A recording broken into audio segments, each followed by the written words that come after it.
Il est 19h. Radio Côte d'Ivoire, le journal Tiemoko Diarasuba. À la une de ce grand journal, les conseils économiques et sociaux ivoiriens vont proposer leurs solutions pour résoudre les questions liées au foncier rural et à la cybercriminalité, sans oublier la question des enfants en conflit avec la loi. Des séances débats se sont ouvertes ce lundi. Objectif, examiner et adopter des projets d'avis sur les sujets cités. Le mouvement de soutien du RDF Force 2015 veut la mise en place rapide du parti unifié RHDP. Le président de Force 2015 propose même un schéma de succession au président Alassane Ouattara. Cette fédération a effectué sa rentrée politique ce week-end. Vous entendrez Charles Niaouré, son président, dans ce journal. Les potières de Moutiamo, c'est dans le département de Bondoukou, ont du mal à écouler leurs produits après fabrication. Notre reporter dans la région est allé à leur rencontre. En RDC, plusieurs partis d'opposition réunis au sein d'une coalition soutiennent la candidature de Moïse Katumbi pour la future présidentielle. L'ancien gouverneur du Katanga vit actuellement en exil. Et puis à suivre juste après ce grand journal, le journal du Massa, cette biennale artistique d'Abidjan. Nous sommes le lundi 12 mars 2018. Madame, Messieurs, bonsoir et bienvenue à tous. Oui, le Conseil économique et social de Côte d'Ivoire s'est auto-saisi sur les sujets concernant le foncier rural et la cybercriminalité. Des séances débats ont débuté ce lundi entre conseillers sur les sujets cités. Des conseillers qui feront des propositions de solutions pour résoudre les questions liées au foncier rural et à la cybercriminalité qui restent encore d'actualité malgré les efforts du gouvernement. Le Conseil économique et social va également examiner et adopter des projets d'avis sur le financement des PME et des PMI et sur les enfants en conflit avec la loi. Des précisions avec Charles Dibi Kofi, c'est le président du Conseil économique, social, environnemental et culturel. Le repositionnement de notre institution reste tributaire de la production d'avis limpides, simples d'application, avec un impact réel sur le quotidien de nos vaillantes populations. Convenons ensemble qu'avec ces plénières, nous abordons l'une des étapes les plus décisives de notre mandat, celle qui justifie la confiance placée en chacun de nous par son Excellence, Monsieur le Président de la République, son Excellence, Monsieur Alassane Ouattara, à savoir l'examen des rapports et l'adoption des avis issus des thématiques que nous avons retenues. Charles Dibi Kofi, président du Conseil économique, social, environnemental et culturel. Un nouveau mouvement oufouettiste dans le paysage politique ivoirien. Ce mouvement s'appelle le Forum des oufouettistes, qui a officiellement lancé ses activités ce lundi. Son objectif principal, selon ses initiateurs, mener des actions en faveur d'une cohésion renforcée au sein du RHDP, nous dit Charles Cablan.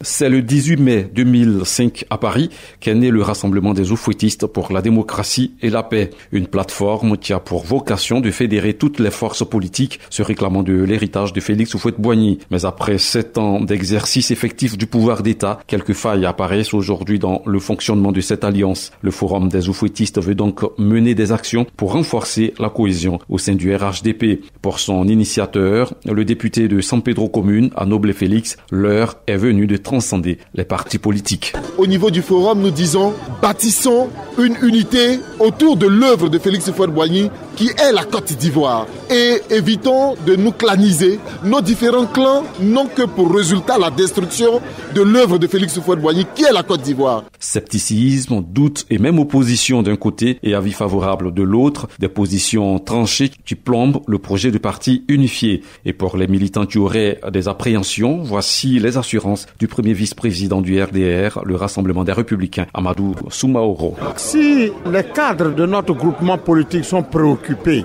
par leur avenir, je peux rassurer que lorsque sera établi le parti unifié, tout le monde aura de la place. Pour atteindre ses objectifs et assurer son rayonnement, le Forum des oufouettistes va créer un réseau national en s'appuyant sur les structures des partis du RHDP.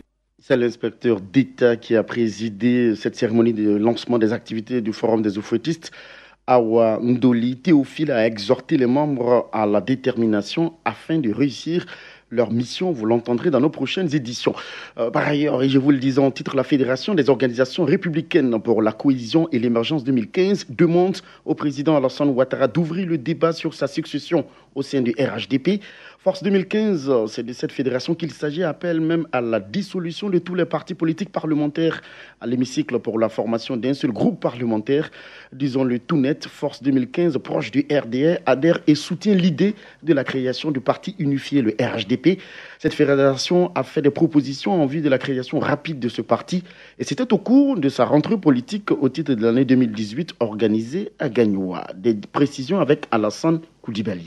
Cette rentrée politique de la Force 2015 est placée sous le sceau de l'union et de la cohésion autour de la naissance du parti unifié RHDP. Une vision du président de la République qui devait être partagée par l'ensemble des militants du RHDP selon le président de la Force 2015. Charles Niaouré revient sur des pistes de solutions pour vite réussir le pari du parti unifié. Nous avons demandé que soient dissous tous les groupes parlementaires des partis politiques membres du RHDP pour fonder un seul groupe parlementaire. Et nous sommes allés plus loin en demandant au président de la République d'ouvrir plutôt le débat sur sa succession au sein du RHDP. Nous avons fait une proposition de nom, un ticket, Kalblan Duncan et Amadou Gon Koulibaly. Présente à cette rentrée politique, la secrétaire générale du RDR a soutenu l'appel de Charles Niaouré et ses amis. Kandia Kamara. Chers jeunes, je vous soutiens dans cet appel. Je m'associe à vous. Vous pouvez compter sur la secrétaire générale que je suis pour tout mettre en œuvre pour que les partis unifiés RHDP soient une réalité en Côte d'Ivoire ici, pour le bonheur des Ivoiriens, pour la paix en Côte d'Ivoire, pour la stabilité et pour le développement de la population. Lors de cette rentrée politique, la secrétaire générale du RDR a créé le slogan « Je suis RHDP ». Objectif, exhorter les militants du RHDP à tout mettre en œuvre pour l'aboutissement du parti unifié. Alassane Koulibaly, de retour de Gagnoua, Séguéla, Radio Côte d'Ivoire. L'hôpital mère-enfant de Bergerville sera inauguré le 16 mars prochain. Tout le monde le sait, c'est l'une des plus grandes réalisations majeures de la Fondation Children of Africa dans le secteur de la santé. L'ouverture de cet établissement permettra d'améliorer l'offre de soins de santé aux populations, particulièrement la mère et l'enfant. Cet hôpital est sera conjointement géré par la Fondation Children of Africa, l'État de Côte d'Ivoire et l'ONG française, la chaîne de l'espoir. À entendre donc la fondation, l'infrastructure a coûté 25 millions de francs CFA et sera d'ailleurs l'une des meilleures de la sous-région. Des précisions avec Asta Sidibé. Nul ne mourra faute de soins, c'est le credo que s'est fixé l'ensemble du personnel de l'hôpital mère-enfant. Une idée qui a pris forme et qui s'est matérialisée au fil des ans. L'établissement de santé est construit dans la ville de Bergerville et vient répondre à un besoin. Le président du comité d'administration de l'hôpital, Sega Sangaré. Les objectifs de l'hôpital mère-enfant de Bergerville est de contribuer à la réduction de la mortalité, de la morbidité maternelle, néonatale, infantile et juvénile. Pour y parvenir, l'hôpital s'appuie sur deux stratégies essentielles. Augmenter l'offre de soins en direction du couple mère-enfant, garantir la qualité des services et des soins aux mamans et à leurs enfants. Avec son plateau technique de dernière génération et sa capacité d'accueil de 130 lits, il se positionne comme une structure de niveau 3 dans la pyramide sanitaire ivoirienne. Professeur Da Silva Anoma Silvia, directeur scientifique et médical de l'hôpital. Sur la qualité et la sécurité des soins, et nous avons des ressources humaines particulièrement compétentes. La particularité de notre hôpital, c'est que c'est un établissement qui est privé, mais à but non lucratif, avec mission de service public. Donc nous allons prendre en charge dans notre patientèle 25% d'indigents. Ce n'est pas un hôpital gratuit pour tout le monde. Nous recevons des patients assurés, des patients non assurés et 25% de personnes en précarité sociale et financière. Le directeur général de l'hôpital mère-enfant, Frédéric Dussard, a rassuré les populations sur la qualité des 475 employés de l'établissement, tous formés de façon continue pour une prise en charge optimale des patients. En bref, le centre de santé urbain à base communautaire du quartier Zoé Bruno dans la commune de Koumassi sera réhabilité et équipé. Une réhabilitation qui s'inscrit dans le programme de réhabilitation et d'équipement d'une centaine de structures de santé dans 25 districts sanitaires du pays. Projet soutenu par la Banque mondiale et qui s'élève d'ailleurs à 13 milliards de nos francs. Disons le tout net, l'âge moyen des infrastructures sanitaires en Côte d'Ivoire est de 30 ans. Pour le docteur Kwame Alexis, médecin-chef du centre de santé, cette réhabilitation est un soulagement pour les populations de Zoé Bruno. Le marché d'Agboville a été frappé ce week-end par un incendie. Aucune perte en vie humaine, mais beaucoup de dégâts matériels.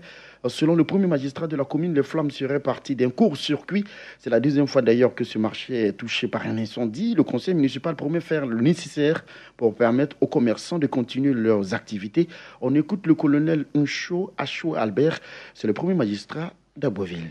Dans l'immédiat, avec les moyens dont nous disposons, nous allons faire des baraques pour leur permettre de continuer à vaquer à leurs occupations. Nous avons reçu une délégation du ministère du Commerce que je remercie. Au passage, je remercie le ministre qui a été prompt pour nous envoyer une délégation. Et les mesures idoines vont être prises pour permettre à nos frères et sœurs très rapidement de pouvoir exercer leur activité. En tant que premier responsable de la ville, nous sommes allés avec le préfet leur apporter la compassion du conseil municipal et cela a été bien perçu par la population. On ne peut pas dire que les dispositions ne sont pas prises. Les dispositions peuvent être prises, mais les installations électriques, c'est pas toujours que ces choses-là sont maîtrisées, même par les techniciens en la matière. Le colonel Ncho Achou Albert, maire de la commune d'Abouville, qui parlait donc du marché de cette commune qui a été frappé par un incendie ce week-end. Celui-là, il s'agit bien sûr du marché, n'est pas encore sorti des terres, mais ça ne saurait tarder. Il s'agit du marché de gros de la ville de San Pedro. La pose de la première pierre a eu lieu à Gabiadji, c'est dans le département bien sûr de San Pedro, d'une capacité de 600 magasins. Ce marché permettra de conserver et de stocker les produits vivriers dans de bonnes conditions. Une construction de magasins de stockage qui s'inscrit dans le vaste programme national d'appui à la production vivrière et à la sécurité alimentaire. Sam Conan. Grande mobilisation des femmes rurales se joue à Gabiadji, dans le département de San Pedro. Et pour cause, elles auront dans 24 mois un marché moderne de gros dans le cadre du programme d'appui à la production vivrière et à la sécurité alimentaire. La pose de la première pierre a eu lieu sur ce site de 2 hectares. Irie Loukoulette, la présidente de la Fédération nationale des sociétés coopératives du vivrier de Côte d'Ivoire, initiatrice du projet, a appelé les femmes à l'union. Les Blancs vivent organisation à nous pour dire qu'on peut faire confiance à ces femmes. On peut faire confiance à ce pays parce qu'ils ont un président, il veut développer son pays. Voilà que vous avez eu ce marché à San Pedro. Le nombre de magasins qui sera ici, ça serait quelque chose de 600 magasins. Les entrepôts qui vont faire la conservation des produits que nous allons manger à tout moment sur les 12 mois de l'année, on a toujours nos produits vivriers bien frais sur nos marchés. Pour le préfet Koulibaly Ousmane, les défis sont énormes pour tout le Bassa Sandra à compter de ce jour. Il s'agit de transformer la région du sud-ouest, notamment la nouvelle boucle du cacao, en une nouvelle boucle du vivrier. Les détaillants n'auront plus besoin de faire venir leurs produits d'ailleurs. Ils pourront venir se ravitailler directement ici à Gabiadji. Toute chose qui permettra de réduire les prix des denrées. Ce marché de gros de Gabiadji va générer 30 000 emplois directs et indirects. Sam Kona de retour de Gabiadji et Radio Côte d'Ivoire. Le dossier du jour. Avant d'y arriver au dossier, sachez que la grève de la section locale de la coordination nationale des anciens et chercheurs de Côte d'Ivoire, SENEC, a été avortée ce lundi à l'université Pelforgon Koulibaly de Korogo. Les cours se sont bien déroulés dans tous les départements de l'institution. Nous apprend Kwasi, notre correspondant dans la région. J'ajoute que c'est la deuxième grève de ce genre qui a été avortée à l'université Pelforgon de Koulibaly. À suivre son reportage dans nos prochaines éditions. On en arrive au dossier, le village de Moutiamo, village d'Ega, situé à 7 km de Bondoukou, est spécialisé dans l'art de la poterie. Ce savoir-faire ancestral, transmis d'ailleurs de mère en fille, constitue la principale occupation et source de revenus pour les femmes de cette localité. Mais ces femmes sont confrontées à un véritable problème d'écoulement de leurs produits après fabrication. Le constat de Michak Steve. Moutiamo, village d'Ega situé à 7 km de Bondoukou, est reconnu pour sa fabrication d'objets ménagers et bien d'autres à base d'argile. Activité essentiellement dévolue aux femmes. Kofi Afouabio Geneviève. Je suis en train de fabriquer canari. J'ai trouvé ça chez ma mère. En même temps, moi aussi, j'ai appris. Yawa Maracher. Quand je suis né, j'ai trouvé maman dessus. Donc moi aussi, j'ai appris à faire un peu. Je peux me débrouiller. La matière utilisée dans le cadre de la réalisation d'un canari ou d'un talier se trouve dans le village de Ouleki, à 1 km de là. C'est là-bas, on prend l'argile et vient mélanger avec autre argile encore. Ça fait 2 terres qu'on mélange ensemble. Bon, avant de brûler, il faut des herbes, fagots, pour pouvoir fabriquer. le canari. On faisait toujours avec la main. Par jour, je peux faire 10. Malgré cette quantité réalisée, le travail de ces femmes potières est individuel, ce qui ne facilite pas la tâche.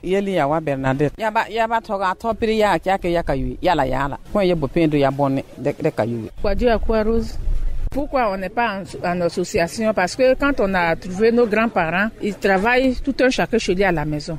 Donc c'est sûr, ça nous aussi on a suffi. 7 km est le trajet que ces femmes avec de lourdes charges sur la tête doivent parcourir pour écouler leurs produits sur le marché de Bondoukou. Et à quel prix? Si c'est le jour du marché, chacun prend ses bagages et il se met en route pour aller vendre. Nous on souffre pour ne rien, sinon sans ça, le canari que je fais, on dit que si j'ai trop vendu, moi 300 ou 400. En cours de chemin, ces femmes sont confrontées à plusieurs réalités. Et quand on envoie à Bondoukou, par exemple, si une femme vient acheter, elle dit charge pour aller me donner à la maison. Tu tombes en route, elle dit comme c'est toi qui as cassé, elle ne paye plus. Face à ces difficultés, les femmes de Motiamo sollicitent un soutien. Vraiment nous souffrons. Nous voulons dire à l'État de nous aider. On peut avoir au moins voitures qui viennent prendre, vendre ça ailleurs et venir nous remettre notre argent pour que nous soyons évolués. Pardon au gouvernement de beaucoup penser aux femmes de Motiamo parce qu'on se bat toujours, mais on nous oublie.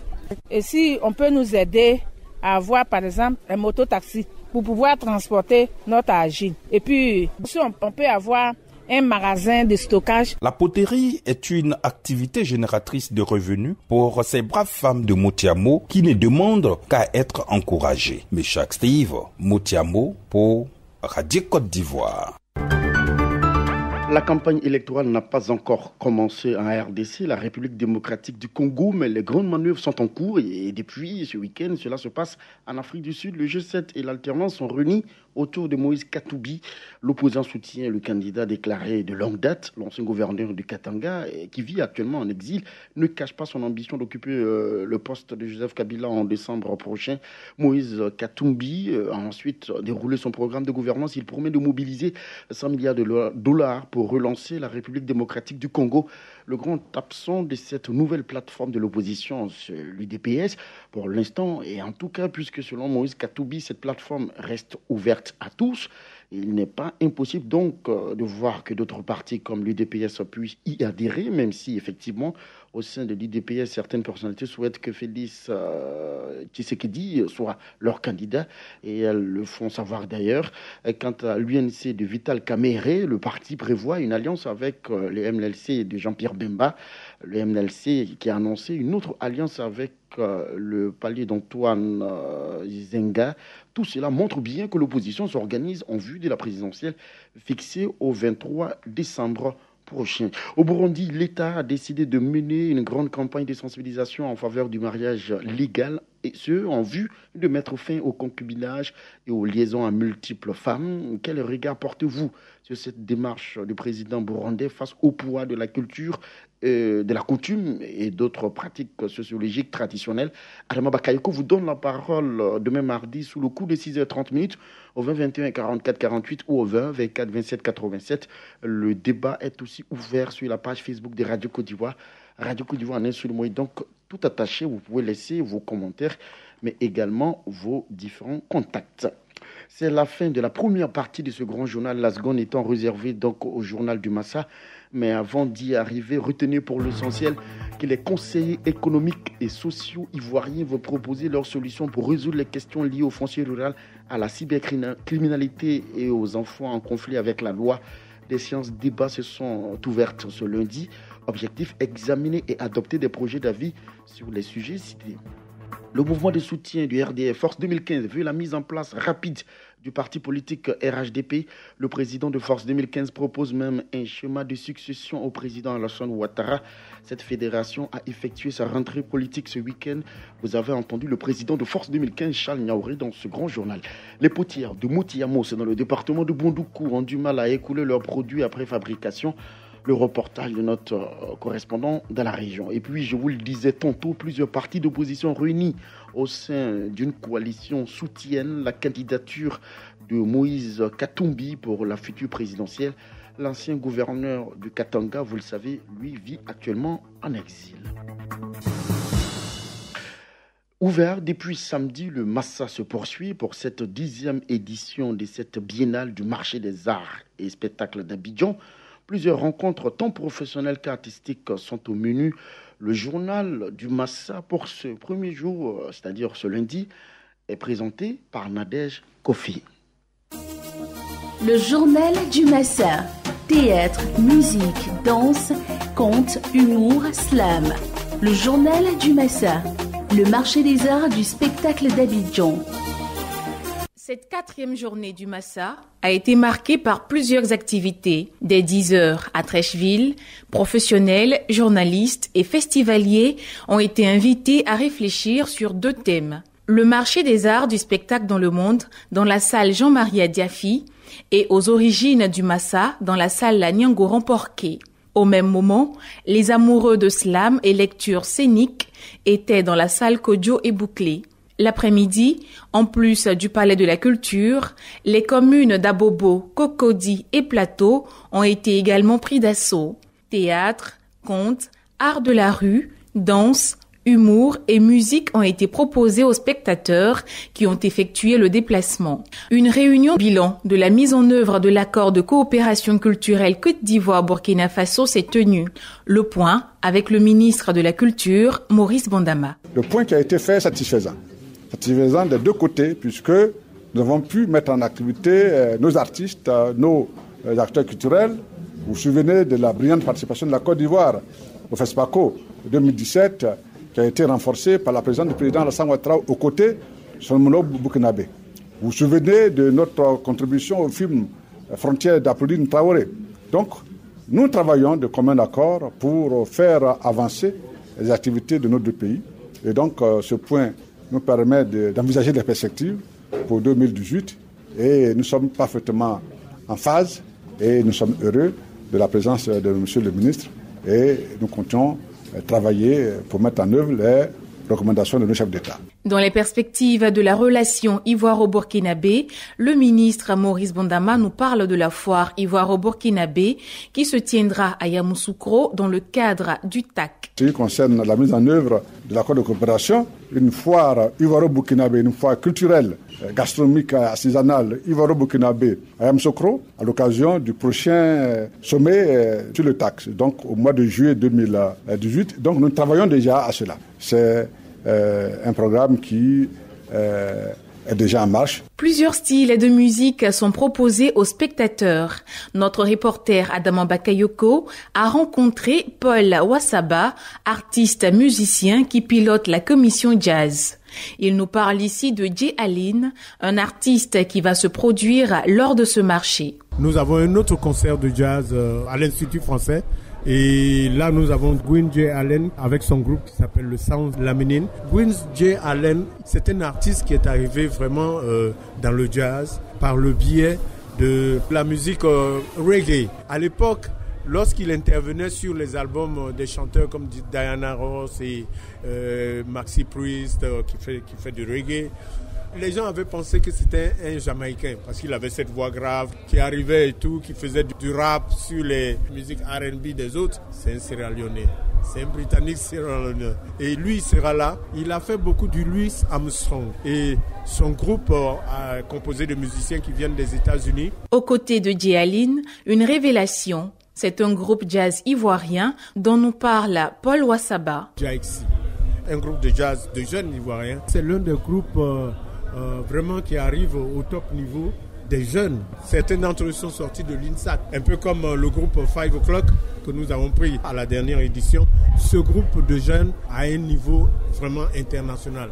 Et donc, c'est une fierté pour le Massa de présenter ces jeunes Ivoiriens qui sont des musiciens qu'il faut pousser, qu'il faut montrer.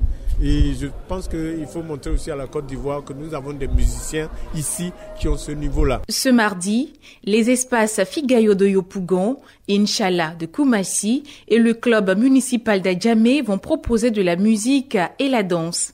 Un agenda rempli pour les amoureux de l'art. C'était le journal du Massa, marché des arts du spectacle d'Abidjan. C'était le journal présenté par Tiemoko Diarasuba.